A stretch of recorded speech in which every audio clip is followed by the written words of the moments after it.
മൂവാറ്റുപുഴ നഗരസഭയിൽ ജീവനക്കാർക്കെതിരെ ആക്ഷേപം ഉന്നയിച്ച കൗൺസിലറുടെ നടപടിയിൽ ജീവനക്കാർ പ്രതിഷേധിച്ചു. ജീവനക്കാർ പലരും ഒപ്പിട്ട് മുങ്ങുകയാണ് എന്ന വിധത്തിൽ വാർത്തകൾ പ്രചരിച്ച സാഹചര്യത്തിലാണ് മൂവാറ്റുപുഴ നഗരസഭയിലെ എല്ലാ വിഭാഗത്തിലുമുള്ള ജീവനക്കാർ ശക്തമായ പ്രതിഷേധം നടത്തിയത്. മൂവാറ്റുപുഴ നഗരസഭയിൽ ജീവനക്കാർ പ്രതിഷേധം നടത്തി. കഴിഞ്ഞ ദിവസം ജീവനക്കാർ നഗരസഭയിലെത്തി ഒപ്പിട്ടതിനു ശേഷം മുങ്ങുകയാണെന്ന വിധത്തിൽ വാർത്തകൾ പ്രചരിച്ചിരുന്നു.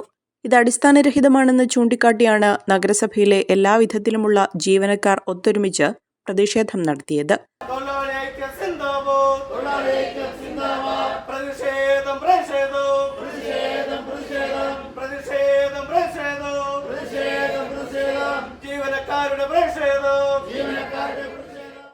നഗരസഭാ ഓഫീസ് കവാടത്തിന് മുന്നിലാണ് 35ഓളം ജീവനക്കാർ ഒത്തൊരുമിച്ചെത്തി പ്രതിഷേധമറിയിച്ചത്. ക്ഷേമകാര്യ സ്റ്റാൻഡിംഗ് കമ്മിറ്റി ചെയർമാൻ ഒരു വാർത്ത നൽകിയിരുന്നു, ശ്രീ ഷുക്കൂർ. കാരണം മൂവാറ്റുപുഴ നഗരസഭയിലെ ജീവനക്കാർ ഹാജർ ഒപ്പിട്ടിട്ട് മുങ്ങുകയാണ് എന്നൊക്കെ പറഞ്ഞ് വളരെ അപകീർത്തികരമായ രീതിയിലാണ് വാർത്ത നൽകിയിട്ടുള്ളത്. ഈ വാർത്തയ്ക്കെതിരെ ഞങ്ങൾക്ക് വളരെയധികം ശക്തിയുക്തം പ്രതിഷേധിക്കുന്നു. കൂടാതെ അസിസ്റ്റന്റ് എഞ്ചിനീയറുടെ ഓഫീസ് കാലങ്ങളായിട്ട് അടഞ്ഞു കിടക്കുകയാണെന്നാണ് പറയുന്നത്. അസിസ്റ്റന്റ് എഞ്ചിനീയറുടെ ഓഫീസ് പണി നടക്കുന്നത് കാരണം അദ്ദേഹം തൊട്ടടുത്ത മുറിയിൽ ജോലി ചെയ്ത് വരുന്നുണ്ട്. അതിനെതിരെയും ഇങ്ങനെ ഒരു വാർത്ത നൽകിയതിനും ജനറൽ സെക്ഷനിലെ ജീവനക്കാരും ഒപ്പിട്ട് മുങ്ങുകയാണ് എന്നുള്ള രീതിയിൽ വാർത്ത നൽകിയതിനെതിരെ ഞങ്ങൾ ശക്തിയുക്തം പ്രതിഷേധിക്കുന്നു. റവന്യൂ ഓഫീസർ, റവന്യൂ ഇൻസ്പെക്ടർമാർ, ജനറൽ സെക്ഷൻ എന്നിവർക്കെതിരെയാണ് ആക്ഷേപം ഉയർന്നിരുന്നത്. എന്നാൽ റവന്യൂ ഇൻസ്പെക്ടർമാർ ഫീൽഡിൽ ജോലിക്ക് പോയിരിക്കുകയായിരുന്നുവെന്നും റവന്യൂ ഓഫീസർ 2 ദിവസമായി ലീവായിരുന്നുവെന്നും ഉദ്യോഗസ്ഥർ പറയുന്നു. മറ്റൊരാക്ഷേപമായ അസിസ്റ്റന്റ് എഞ്ചിനീയറുടെ ഓഫീസ് തുറക്കുന്നില്ല എന്നുള്ള ആരോപണം അടിസ്ഥാനരഹിതമാണെന്നും ഉദ്യോഗസ്ഥർ പറയുന്നു.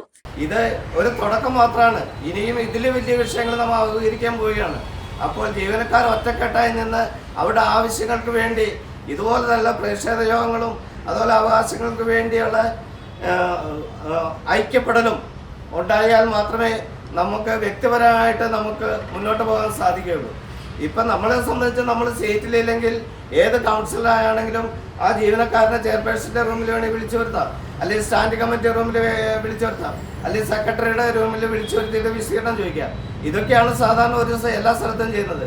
ഇതൊന്നും ചെയ്യാതെ എല്ലാ ജീവനക്കാരും ഭയങ്കര മോശക്കാരെന്നുള്ള രീതിയിൽ പത്രവാർത്ത കൊടുക്കുക എന്ന് പറയുന്നത് അത് അങ്ങേയറ്റം അപലപനീയമാണ്.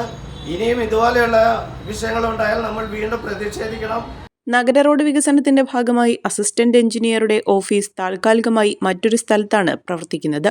ഇതേ തുടർന്ന് അസിസ്റ്റന്റ് എഞ്ചിനീയറുടെ ഓഫീസ് തുറക്കാൻ സാധിക്കുന്നില്ല. ഇതൊന്നും മനസ്സിലാക്കാതെയാണ് ജീവനക്കാർക്കെതിരെ ഗുരുതരമായ ആരോപണം ഇത്തരത്തിൽ ഉന്നയിച്ചതെന്ന് ജീവനക്കാർ പറയുന്നു.